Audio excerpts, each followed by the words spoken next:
in the NFL. A group of 80 writers, analysts, and insiders have consensus picks on division winners, Super Bowl champions, and individual awards.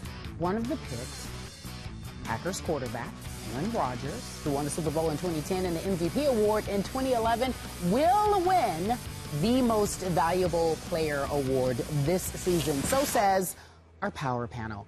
You guys, he's back. Well, he never showed up, but he's here. Stephen A., we missed you. Hey, it ain't my fault. I've been here since 15 minutes before the show. Talk to some other folks there so this doesn't happen again. We will. I'm very ticked that I had to wait to get on Skip's case for some of the asinine things he was spewing. And that's why he did here. it. He actually was responsible for the technical difficulties. I wouldn't put it past him. I wouldn't put it past him. But some people out in viewerland were suspicious as to whether you were afraid of this topic we're about to do. Oh. So you avoided it. Oh. Why would I be afraid? Kerry, do I need to wait or can I go right in? Go in. I mean, what do you want? Go in, Let me tell you something right now. He's a bad man. And the world knows it. And that's why I can definitely see Aaron Rodgers winning league MVP honors. Let me tell you something, Skip Bayless. You didn't get something in your thick skull, okay? This is a bad boy right here. Nobody in the game can pass better. He's athletic. He can run with the football as well. And for years, Skip, you've got guys, I don't know what kind of defenses they were playing, but you know something, it wasn't working because he's Aaron Rodgers. Well, now, obviously, he missed about 6 or 7 games last year with the left collarbone injury. It was on his left shoulder, not his right shoulder. His throwing, his ability to throw the football has not been compromised. You've got Jordy Nelson. He's got his contract. He's in a good place. You got Randall Cobb, who's playing for a new contract. You got Quarles instead of Jermichael Finley. He's not the big bruising tight end that Mike McCarthy usually needs, but they'll figure that out. And keep your eyes on Eddie Lacy. Suffered a concussion in week 2. Still didn't matter. Still rushed for 1,178 yards, not to mention the fact that he with Aaron Rodgers together only played 6 games. But now you're talking about them coming into training camp, coming into the regular season, healthy, so you can't crowd the line of scrimmage because, you know what, because you want to neutralize Lacy because you got to worry about Aaron Rodgers throwing the football. And at the same time, you can't just drop back and load your coverage in your secondary worrying about Aaron Rodgers because you got to worry about Eddie Lacy. He hasn't had a running game, Skip, for most of his career in Green Bay, but he's got it now in Lacy. He's got a motivated receiver in Cobb. He's got Jordy Nelson, and he, the bad man that he is. Aaron Rodgers also is playing in what division, Skip? The NFC North. The Chicago Bears forgot how to play football on the defensive side of the ball. The Detroit Lions is just a penalty away, you know, from messing themselves up, even though Caldwell will help them be more disciplined. And I'm not sold on Minnesota, although the only good thing I could say about Minnesota right now, outside of having Zimmer as their new coach, is that I no longer need to ponder the thought of who's going to be their quarterback, because it's clearly going to be Castle and then Bridgewater and not Christian Ponder. But in the end, it's not enough, Skip Bayless. It's about the bad man, Aaron Rodgers, who's going to put up big numbers. He's going to do what he's going to do, and that is the reason why the Green Bay Packers have a shot at having their quarterback named the NFL MVP, because he's a bad man. In short. By the way, before I address your other points, my skull is thicker than yours because I have so much more hair than you have. So that's point number one. That's true. That is true. Point number 2. Look good, though. It does look good. Point number 2. Have you ever heard of this guy? He plays in, I forget, I think he's in Denver now. I lose track of him. He's in Denver. Yeah, this guy named Peyton Manning, who's a badder man than Aaron Rodgers ever thought about being. Have you ever heard of this guy? He's all right. He's all right. Okay, good. Okay, that guy that we're talking about, that Peyton guy, last year he threw 55 touchdown passes to a mere 10 interceptions. And last year he set single-season records for passing yards and touchdowns. No big deal. And his offense set single-season all-time NFL records for most points scored, most touchdowns scored, most first downs. That's all he did last year.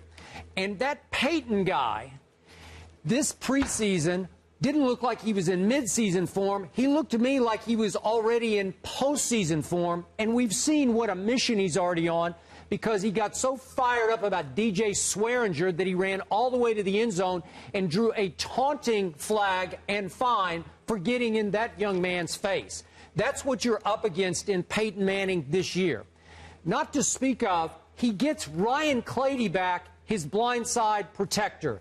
His line was one of the best, if not the best last year, certainly the most experienced.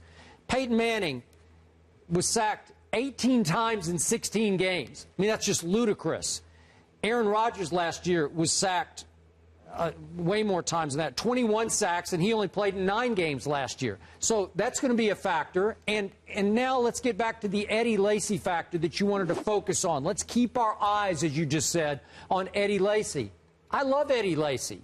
I like James Starks. I like Dwan Harris. I think they have a stable of backs, and I think you're going to see Green Bay run the ball a lot more than we're used to seeing them run the football. So all of a sudden, I think it will take some throws away from Aaron Rodgers, while Peyton, without Noshawn, I'm sure Monte Ball will be okay. They're just going to throw it 60 times a game because they don't care because you can't stop it.